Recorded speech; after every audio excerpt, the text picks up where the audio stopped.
For years, we've talked about it being fire season year-round in Colorado, and without snow on the ground in December, it's feeling a little eerily similar to the conditions we saw right before the Marshall Fire. You know, to this day, families are still rebuilding nearly 3 years later. The Marshall Fire burned nearly 1,000 homes and businesses and killed 2 people. We do want to head out to Denver 7's Allie Jennerjohn live in Boulder County. You know, understandably, Allie, this is a time where people start to compare those fire conditions. You had a chance to talk to fire officials who said it's actually really different though. Yeah, good morning to you both. He called those conditions nearly 3 years ago extraordinarily unique. These conditions we're seeing today are not. I checked in with Chief Meteorologist Lisa Hidalgo. She said during that time 3 years ago, the ground had only seen 3/10 of snow. That fell on December 10th. What we're seeing this time this year is that plus 23 more inches. So that moisture is really what's helping the ground conditions this time of year. Now, many will recall it did snow the day after the fire. That was what was bringing in those heavy winds that contributed heavily to the fire.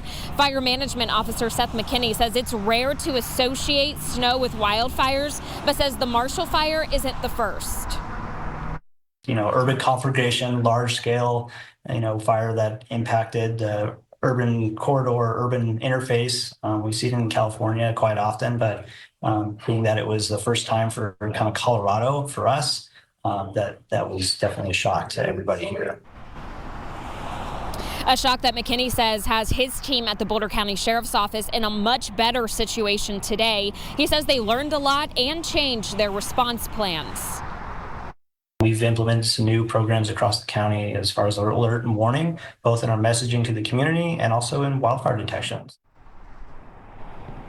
And to help with that detection, the county has put up wildfire detection cameras. They've also revamped the open burn system to provide more transparency to the public. And some of you might know that they had planned to do some prescribed burns this week. They ended up not doing that due to weather conditions. He says that they understand that those prescribed burns have many people worried, especially this time of year, but they say they're making informed decisions based on the weather. Lisa and Nicole and Anusha, he says they will do everything they can to make sure the information about those burns gets out to the public. Yeah, so glad that we can give a little bit of insight for people and a little bit of perspective right now. Thank you, Allie. You can see her hair blowing around. There are windy conditions right now. Of course, that's really what drove the Marshall Fire, Lisa. We saw that winter storm move in with those winds the day of that fire almost 3 years ago. How's it looking out there right now? It was so eerie, right? I mean, we were talking, wind gusts over 100 miles per hour, too. This morning, we're seeing speeds anywhere from about 50 to near 60 miles per hour, mainly over some of those high mountain passes. But yeah, it is going to be a little bit gustier there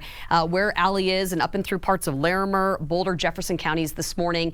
That will then calm down, but actually the winds over the northeastern plains are then going to kick up a bit more here for us this afternoon. But yeah, we've seen obviously a lot more snow this season versus what we saw then. Take a look though at our 10-day forecast, Jason. We're looking at some warmer than average conditions that are going to continue here into next week. I'll show you just how toasty it's going to get coming up. And you can see the effect of the winds here this morning on one of the cameras up north, up near Loveland and Fort Collins, and you can see how it's bouncing around right now, and so the winds are still an issue.